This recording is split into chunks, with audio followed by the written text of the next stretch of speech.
This is Charles de Gaulle, the former president of France. Charles wasn't a huge US fan. Back in the day, he quit a seat in the European coal and steel community and even left the badass NATO in 1966.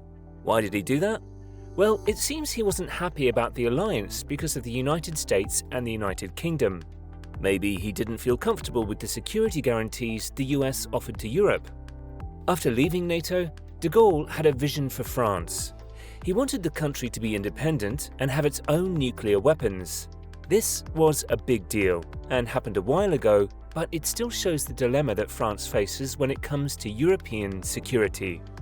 Fast forward to today, and we have a new face named Macron, but the same old French concerns about trusting the United States.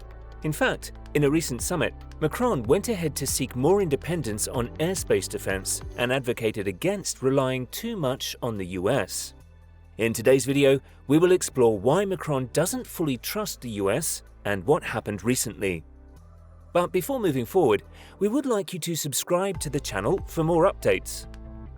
French President Emmanuel Macron wants European nations to be more independent in their airspace defense and not rely too heavily on the United States. This has been a long-standing issue, but it's become even more urgent because of Russia's war in Ukraine. During a conference in Paris with defense ministers from 20 European countries, Macron emphasized the need for Europeans to develop their own strategies for protecting their airspace. They discussed topics like combating drones, defending against ballistic missiles, and even nuclear weapons deterrence. Macron highlighted the importance of understanding the threat situation and determining what Europeans can produce themselves rather than immediately buying what's readily available. He cautioned against relying too much on purchasing off-the-shelf solutions.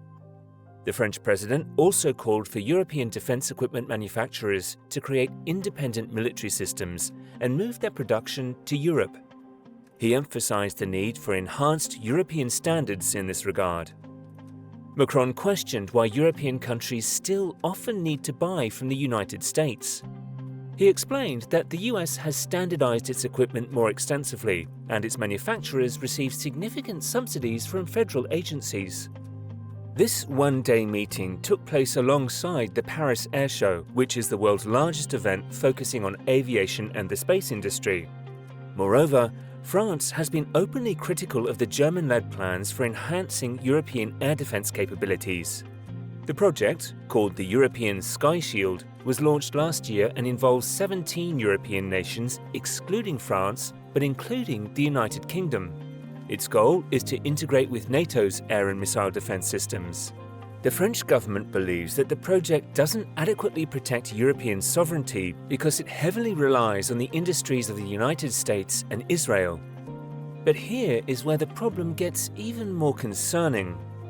The German defense minister, Boris Pistorius, also attended the meeting in Paris, and German Chancellor Olaf Scholz, in a press conference earlier in Berlin with NATO's Secretary-General Jens Stoltenberg, spoke positively about the European Sky Shield initiative. He mentioned that it aims to enhance protection against ballistic missiles, cruise missiles, and drones. The plan is expected to incorporate the Israeli Arrow 3 system and build upon the existing US Patriot missile capabilities.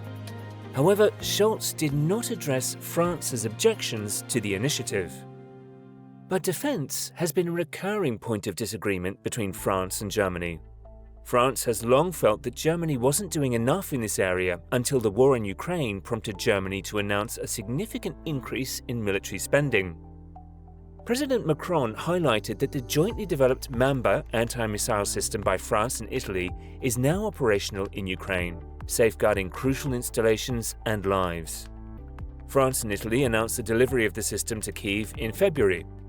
Macron emphasized that it truly exemplifies Europe protecting Europe. The Mamba system is part of NATO's integrated air and missile defense. You see, things are getting really complicated. It's not just about the United States or the United Kingdom anymore. Germany and even Italy are involved in these missile defense plans. But here's the catch. This could seriously disrupt the European order. Let us explain further. When Europeans had a war happening on their own territory, they decided to impose sanctions on Russia. In response, Russia decided to cut off its supply of oil and gas. Now, here comes the interesting part. The US wants Europeans to provide military weapons to Ukraine and even contribute money for intense aid, which is usually reserved for the people of France. And that's where Macron's point comes in. Both Macron and his old buddy de Gaulle believe that France's security is still not guaranteed. That's why they're searching for alternatives that are separate from the United States. They feel that the demands being placed on Europe are not justified, and it's important for France to explore different avenues to ensure its own security. But what could this mean for the European order? To answer that question is quite complex.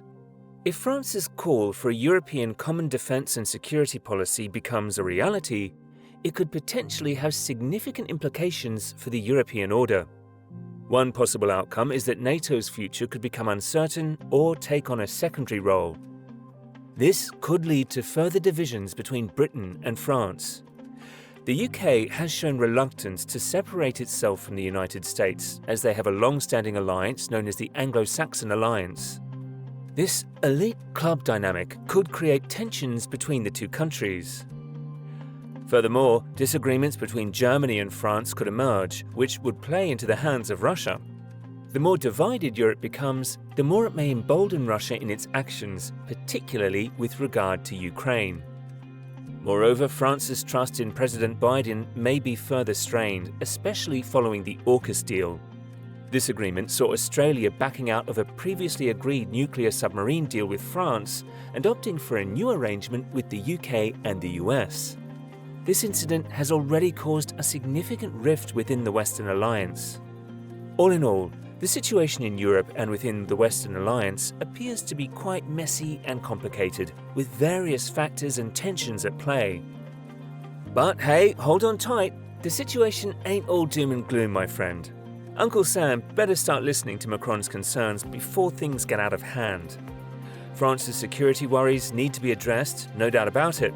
And Germany needs to step back from this narrative of wanting to rule the entire European continent. It's time for some balance, folks. But let's face it, it won't be a piece of cake. The US will probably want its defense industry to thrive, even if it means Europe takes a hit. Troublesome times are definitely ahead, but hey, let's keep our spirits up. Do you know what's crazy? Throughout history, the French have always been a bit miffed about something or other. And now, in this century, it's the same old story. As another war hangs around in Europe, more and more divisions are popping up. Let's cross our fingers and hope a third world war isn't lurking just around the corner. We can only hope, my friend. We can only hope. If you like the video, feel free to subscribe to the channel for more updates.